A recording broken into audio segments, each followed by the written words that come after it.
पाण्यासाठी नाशिक आदिवासी महिला आक्रमक। नाशिकच्या पंचायत समितीवर महिलांचा हंडा मोर्चा।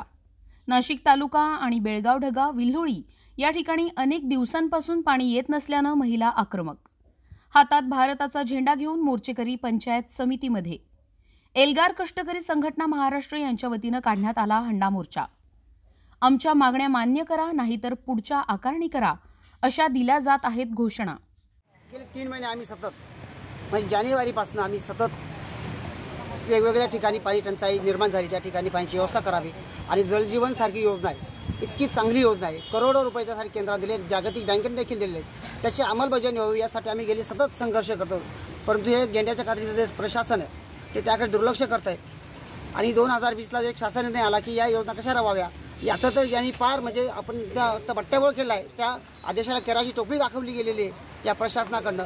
आम्ही आज जे इथं आंदोलन जे करतोय ते विल्होळी या ठिकाणी गेले 31 कुटुंब आदिवासी कुटुंब राहतात आणि ते मजुरी करून भूमिहीन कुटुंब आहेत, सर्व ते मजुरी करून आपल्या कुटुंबाचा उदरनिर्वाह करतात। यांना पिण्यासाठी पाणी नाही। नाशिक मुंबई जो नॅशनल हायवे आहे तो हायवे त्याला क्रॉस करून त्या साईडला जावं लागतं, त्यांना जावं लागतं आणि त्यांचा जीव धोक्यात घालून तिथे त्यांना एक हांडाभर पाणी आणावं लागतं। या ठिकाणी एका मुलीचा गेल्या 2 वर्षापूर्वी हांडाभर पाण्यासाठी जीव गेला होता। मी प्रशासनाला सांगितलं की त्यांना तिथे पाण्याची व्यवस्था करा, त्यांना नळाचं कनेक्शन द्या। आम्हाला तिथल्या ग्रामपंचायतीने सांगितलं, ग्रामसेवकांनी सांगितलं, बीडीओ मॅडम देखील आम्हाला ते सांगितलं की ते अतिक्रमण करून राहतात, त्यांना नळ कनेक्शन देता येणार नाही। असं शासनाच्या कुठल्या शासन निर्णयात आहे का की त्यांना अतिक्रमण केल्यामुळे त्यांना पाणी देता येणार नाही? तो शासन निर्णय आम्हाला दाखवावा, त्याच्या मागणीसाठी आम्ही आज आलो।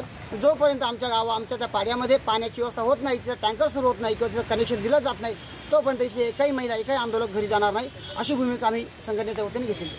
मी एल्गार कष्टकरी संघटनेचे माध्यमातून आलो आहे।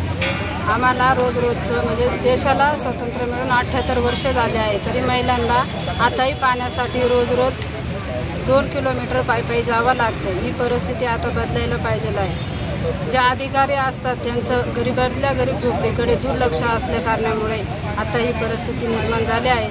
त्याकडे सरकारने लवकरात लवकर लक्ष देऊन जनतेचे प्रश्न पाण्यासंदर्भात मार्गी लावावा।